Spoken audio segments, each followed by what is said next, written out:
चली गौर करी भैया।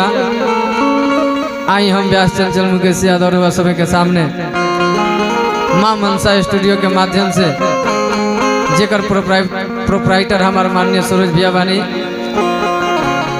साथी म्यूजिक चैनल के माध्यम से रेवा सभी के सामने एगो भजन परोस रहल बनी। आशा ना पूर्ण विश्वास बा सभी के निमन लागी तो शेयर जरूर करब, चैनल के जरूर सब्सक्राइब करब। आई तनी भजन की ओर प्रस्थान कर जाओ।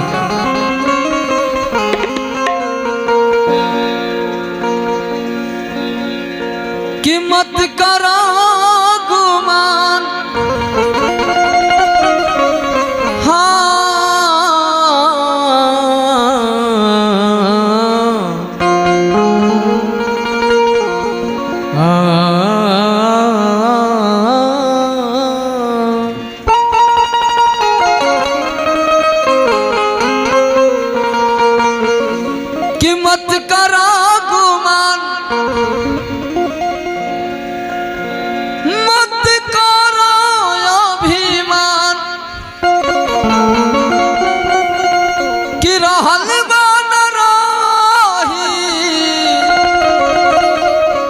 कहानी ना रही ई जवानी ना रही, जिंदगानी ना रही।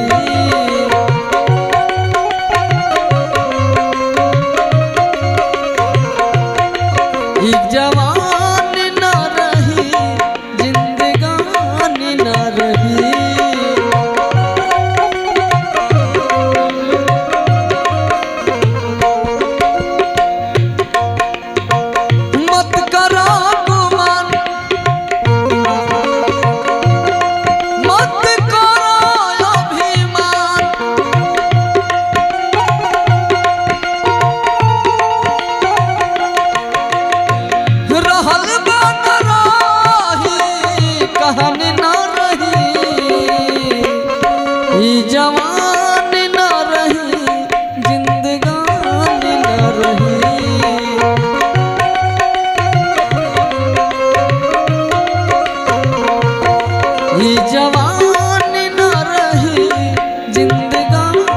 ना रही।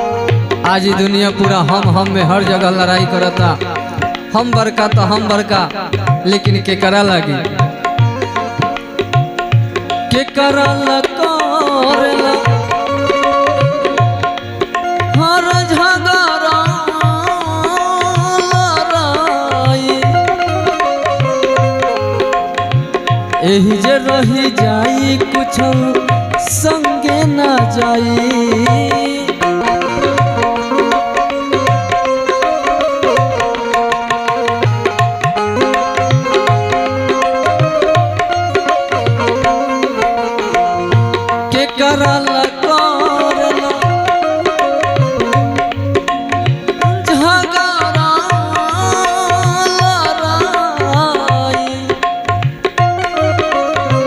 यही जे रही जाई कुछ संगे न जाई।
हो सूरज भैया।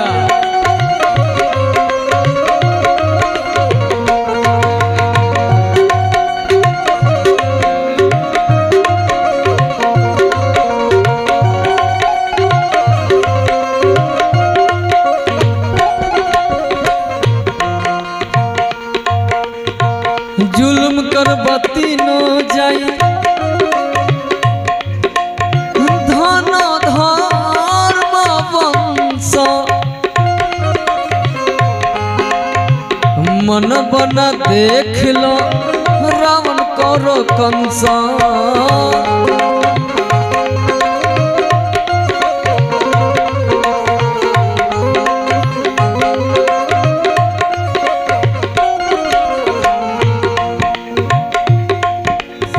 बुरा के शुरुआत बहुत जल्दी होला लेकिन अंत भी बहुत जल्दी होला। सच्चाई में थोड़ा टाइम लागेला लेकिन ओकर अंत में भी थोड़ा टाइम लागेला। ऐसे जुल्म करे वाला के कभी राजगद्दी ना रहल। ऐसे अच्छाई आदमी करे के चाहिए। ना विश्वास बात रहुआ ग्रंथ उठा के देख ली। जुल्म करबती न जाई धन धर्म वंश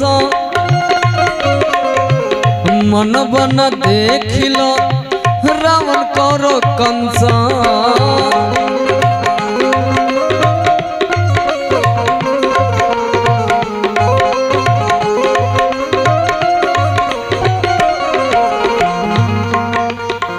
कहता तिवारी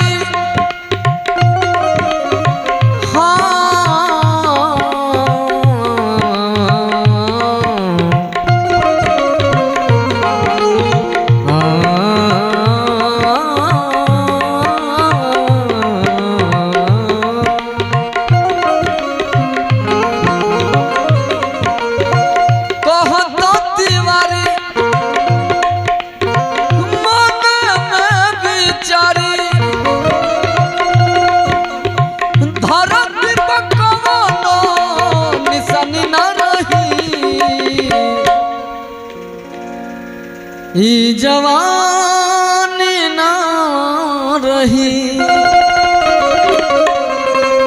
तनी सा चौगुन ले लिए करे के सुधीर बाबू कि कहता तिवारी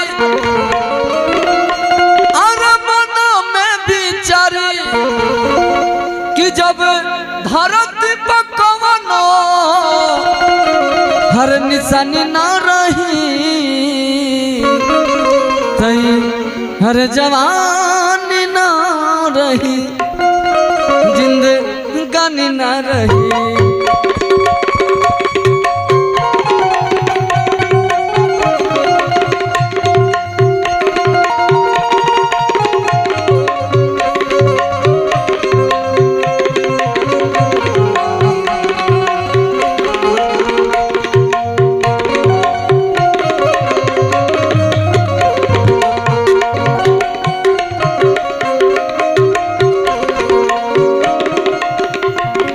जुल्म करबती न जाई धन धर्म वंश मन बन देख लो रावण करो कंस।